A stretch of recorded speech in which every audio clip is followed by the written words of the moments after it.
A liturgia de hoje nos traz novamente esse pequeno trecho do Evangelho segundo Mateus, do capítulo 11, versículos 25 a 27. Há 2 domingos atrás, no 14º domingo do tempo comum, caiu também esse texto, um pouco mais prolongado, e ele cai de novo hoje para a nossa reflexão. E nós vemos Jesus louvar ao Pai, elogiar o Pai, porque o Pai resolveu revelar a sua vontade a uma categoria de pessoas que Jesus chama de pequeninos, e não a revelar, ou seja, não a fazer entender a uma outra categoria que Jesus chama de sábios e entendidos. É importante nós entendermos o significado dessas duas expressões, sábios e entendidos e pequeninos. Não é que Jesus esteja indo contra a sabedoria. Aqui nós temos que distinguir entre o que é sábio e o que é sabedoria para nós, seres humanos, e o que é sábio e sabedoria para Deus. O que é ser pequenino para nós e o que é ser pequenino para Deus. A sabedoria, no sentido humano, está associada com saber muito. Alguém sabido, alguém que acumulou conhecimento. Mas acumular conhecimento não é necessariamente ser sábio. A sabedoria para Deus é saber utilizar o conhecimento que se tem, seja ele pouco ou muito, para fazer o bem, para construir a vida, para valorizar as pessoas, para fazer com que as pessoas se aproximem umas das outras e de Deus. Pequenino, para um ser humano, é alguém despossuído, alguém que está à margem, mas pequenino para Deus é alguém que está atento à palavra de Deus e que acolhe essa palavra como uma boa notícia, como o Evangelho. Na verdade, uma pessoa pode ser simultaneamente pequenino e sábio, mesmo sem ser sabido. Todos nós conhecemos pessoas muito sabidas, mas nem um pouco sábias. Pessoas que têm doutorado nas melhores universidades do mundo. Pessoas que têm pós-doutorado em Sorbonne, em Harvard, mas que não usam o seu conhecimento de forma correta. Essa pessoa pode ser sábia, sabida, mas não é portadora de sabedoria. A sabedoria na Bíblia é uma categoria muito importante, tanto que no Antigo Testamento existe uma série de livros chamados de livros sapienciais, ou seja, livros de sabedoria. Inclusive, o livro mais novo do Antigo Testamento, que foi escrito por último no Antigo Testamento, recebe exatamente o nome de Livro da Sabedoria. Jesus é a sabedoria do Pai. Ele é a sabedoria personificada, a sabedoria em pessoa. Da mesma forma com que nós conhecemos pessoas muito sabidas, que conhecem muito, mas que não sabem usar o seu conhecimento para construir, pessoas que usam o seu conhecimento para diminuir os outros. Dias atrás nós vimos aquela cena terrível de alguém que é só porque é engenheiro, tem um diploma de engenharia, humilhou, quis diminuir outra pessoa que não teve acesso à universidade. Uma pessoa assim pode ser sabida, pode ter um conhecimento, mas certamente não agiu de forma sábia. Da mesma forma, nós conhecemos pessoas o contrário. Pessoas que às vezes não são letradas, às vezes não foram nem alfabetizadas, mas que quando nós começamos a conviver com ela, nós percebemos a profunda sabedoria daquela pessoa. Jesus não foi sábio no sentido do mundo. Jesus não tinha uma cultura sofisticada. Jesus não teve acesso às instâncias de formação intelectual da época dele. Mas, como nos lembra uma música dos anos 70, de um cantor chamado Antônio Marcos, Jesus não cursou nenhuma faculdade, mas na vida ele foi doutor. Porque a sabedoria de Jesus não era um simples acúmulo de conhecimento. Ele não teve acesso, por exemplo, como Paulo teve, à escola de Gamaliel, que era a universidade da época. Paulo era alguém intelectualizado. Ele tinha autoconhecimento. Jesus não tinha todo esse conhecimento humanamente falando, mas ele era a sabedoria em pessoa. E assim nós conhecemos pessoas que às vezes não sabem assinar o nome, mas dão um show de sabedoria. Não estudaram em Harvard, mas fizeram o curso da sua vida naquilo que os antigos chamam de escola da vida. Elas aprenderam ao longo da vida a utilizar o parco conhecimento que tiveram acesso de forma correta.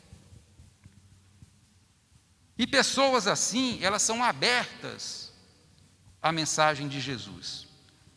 E é isso que Jesus louva ao Pai. Porque pessoas que têm muito conhecimento, mas nenhuma sabedoria, são arrogantes, se consideram melhores que os outros. E quem é assim, não acredita que pode receber algo dos outros. Essas pessoas não entendem a mensagem de Jesus.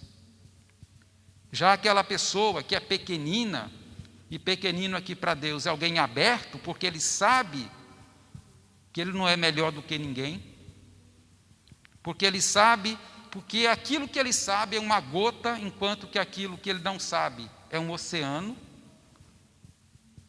Ele sabe que tem que estar aberto à mensagem de Deus.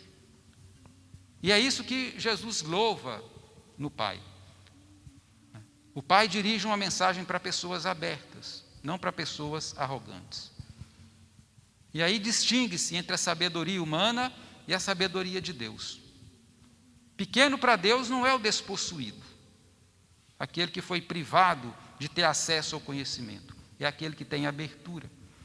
Por isso não há incompatibilidade nenhuma entre uma pessoa ser simultaneamente pequenina e sábia, no sentido de Deus.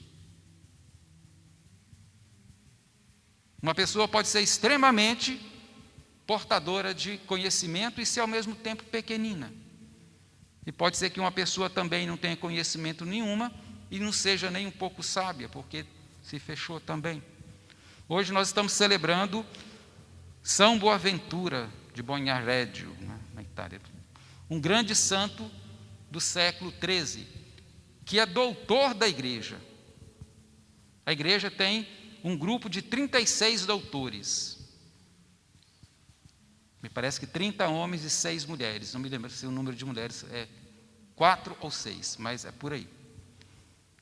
Pessoas de diversos níveis sociais, de diversos níveis culturais, que juntaram nelas mesmas esses dois conceitos. O conceito de sabedoria e o conceito de ser pequeno. São Boaventura foi um grande teólogo e um grande filósofo do seu tempo. Ele era alguém altamente instruído, mas era também portador de sabedoria, porque ele se abriu à mensagem de Jesus. Ele não se fechou no seu conhecimento. Ele, que vinha de uma família de status privilegiado, não se fechou no seu grande conhecimento. Pelo contrário, ele se abriu à graça de Deus. Ele conseguiu ser sábio e pequenino ao mesmo tempo. Sábio segundo o conceito de Deus, não segundo o conceito humano. Porque ele usou o conhecimento dele para construir, não para destruir. Ele usou o conhecimento dele para valorizar as pessoas, não para humilhar as pessoas, não para diminuir as pessoas. E esse é um desafio para nós hoje. Se nós formos olhar ao nosso lado, nós vamos perceber claramente a existência dessas duas categorias de pessoas. E nós temos que nos perguntar em qual delas nós nos colocamos, para que nós não caiamos na armadilha de fazer de um diploma universitário um álibi para nos sentirmos superiores aos outros. Nosso país é terrível nesse sentido, né? Porque um direito, por exemplo, como educação, ainda é privilégio de poucos. É terrível que há pouco tempo uma das nossas autoridades, sobretudo a autoridade da educação, dizer que a universidade é só para a elite. Exemplo claro de que conhecimento simplesmente não é sabedoria. Sabedoria é criar condições para que todos possam ter acesso à universidade, ao máximo de conhecimento, porque isso é um direito da dignidade humana. Usar o conhecimento para impedir que outras pessoas tenham acesso é não ser sábio. Pode ser sabido, acumular conhecimento, mas de forma alguma é ser sábio segundo o Evangelho. Se nós olharmos para o Papa Francisco, nós podemos dizer que ele também se enquadra nesse perfil. Ele é alguém de grande conhecimento, ele tem grande cultura, até porque ele é um jesuíta. O carisma dos jesuítas é o intelecto. Todo padre jesuíta é altamente intelectualizado, e ele foi formado dessa forma, e ao mesmo tempo ele é um pequenino. Ele não sobe no pedestal. Ele desce e ele vem até as pessoas, como Jesus. Como Jesus. E assim vai. Eu tive a oportunidade, o privilégio de conhecer um grande bispo do nosso tempo, que veio de uma família de longa data, altamente intelectualizada, com todo o conhecimento, e que era ao mesmo tempo pequenino. Dom Luciano Mendes de Almeida.